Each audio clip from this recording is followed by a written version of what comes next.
Hi అండి, welcome back to our channel Vijayalakshmi Padala. ఇది Sunday blog అండి. Sunday chicken biryani, chicken curry చేశాను. ఎలా చేశాను ఈ వీడియోలో చెప్తాను. చేయడానికి కూడా ఒక విశేషం ఉందండి. ఏంటంటే సాటర్డే మా అబ్బాయి బర్త్డే కాబట్టి ఆ రోజు ఏం తినాం కదా, అందుకే సండే సెలబ్రేషన్ చేసుకున్నామండి. అండ్ నేను ఒక గంటన్నర ముందే అన్నీ ఉప్పు, కారం, పసుపు, అల్లం వెల్లుల్లి పేస్ట్, పెరుగు, చికెన్ మసాలా, లెమను ఇవన్నీ కలిపి బిర్యానీకి లెగ్ పీసెస్కి కలిపేసుకున్నానండి. అండ్ కర్రీకి కూడా ఆ విధంగానే ఉప్పు, కారం, పసుపు, అల్లం వెల్లుల్లి పేస్ట్, చికెన్ మసాలా అన్నీ కలిపి బాగా కలుపుకున్నానండి. ఎందుకంటే చికెన్కి పట్టాలి కదా, చికెన్కి ఉప్పు, కారం, స్పైసెస్ పెడితే ఆ టేస్టే వేరండి. చాలా అంటే చాలా బాగా వస్తాయి. అందుకని బాగా కలిపి ఇది పెద్ద గిన్నెలో కదా కలుపుకున్నాను. చిన్న గిన్నెలో నేను చికెన్ అనేది తీసుకున్నానండి. ఇది పెద్ద గిన్నె కదా, ఫ్రిడ్జ్లో పట్టదు. అందుకే చికెన్ గిన్నెలో దాన్ని ట్రాన్స్ఫర్ చేసుకొని లెగ్ పీసులకు కూడా అన్ని పెరుగు మసాలా అంతా పట్టేలా పెట్టుకొని మ్యాగ్నేట్ చేసుకుని ట్రాన్స్ఫర్ చేసుకున్నాను కదండి. ఇంక ఫ్రిడ్జ్లో పెట్టుకున్నాను. నేనైతే గంటన్నర సేపు పెట్టుకున్నానండి.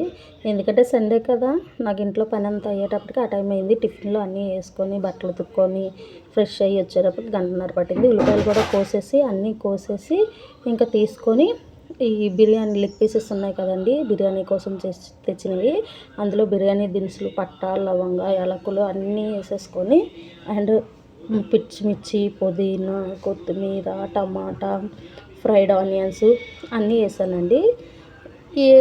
వేసిన గిన్నె చిన్నదైంది కదా, మనకి చెయ్యి వాటం కుదరదు కాబట్టి నేను ఏం చేశానంటే డబరా, ఎందులో బిర్యానీ వండుదాం అనుకున్నాను ఆ డబరాలో దీన్ని ట్రాన్స్ఫర్ చేసుకొని మొత్తం బాగా మిక్సీ చేశానండి.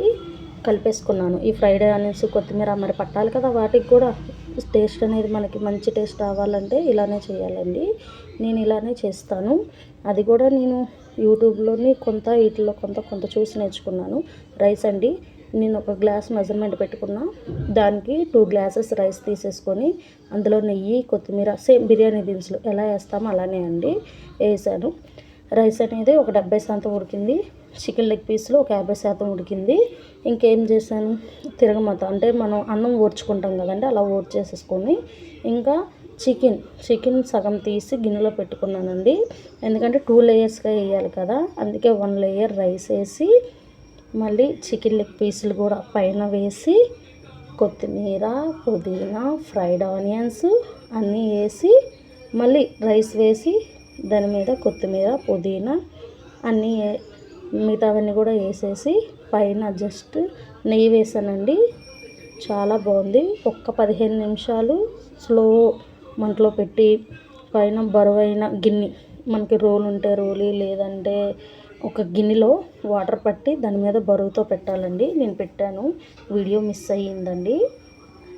అలా ఒక 15 నిమిషాల తర్వాత కుక్ అయ్యాక నేను ఏం చేశానంటే చూశాను ఉడికిందా లేదా అని ఒకసారి టెస్ట్ చేసి మళ్ళీ మూత పెట్టేశానండి. మూత పెట్టేశాక 15 నిమిషాలు ఉడకనివ్వాలి, దాన్ని వదిలేసాను. ఈలోపు చికెన్ కర్రీ అండి, ఆయిల్ వేసుకొని పచ్చిమిర్చి, ఆయిల్ బాగా వేగిపోవాలి. అసలు ఇది అనేది ఆనియన్స్ ఎంత బాగా వేగితే కూరకు అంత టేస్ట్ వస్తుంది అన్నమాట. ఇందులో చూపించినట్టు తొలి చికెన్ని మ్యాగ్నేట్ చేసుకున్నాం కదండి, అది దాన్ని అలా అందులో వేసేసుకున్నాను. దీంట్లో ఏంటంటే చికెన్ ఆ నీసు వాసన పోయేదాకా, పచ్చి వాసన పోయేదాకా వేపుకోవాలండి. నేను వేపుకున్నాను. వీడియోలో చూపించినట్టు ఆయిల్ పైకి తేలింది కదండి, అలా. దాంట్లో నేను ఏం చేశాను, టమాటా ప్యూరీ వేసాను. టమాటా మిక్సీ వేసేసుకొని వేసాను. చూడండి బిర్యానీ ఎంత బాగా వచ్చిందో. అండ్ చికెన్ కర్రీ కూడా అయిపోయింది, 2 ఫినిష్ అయిపోయింది. ఇంకేముంది, కొత్తిమీరతో గార్నిష్ చేసేసుకొని తినడమే. కానీ నేను వండిన 1.5 తర్వాత చికెన్ కర్రీ బిర్యానీ తిన్నానండి. Please like, share, subscribe. చాలా అంటే చాలా బాగా వచ్చింది.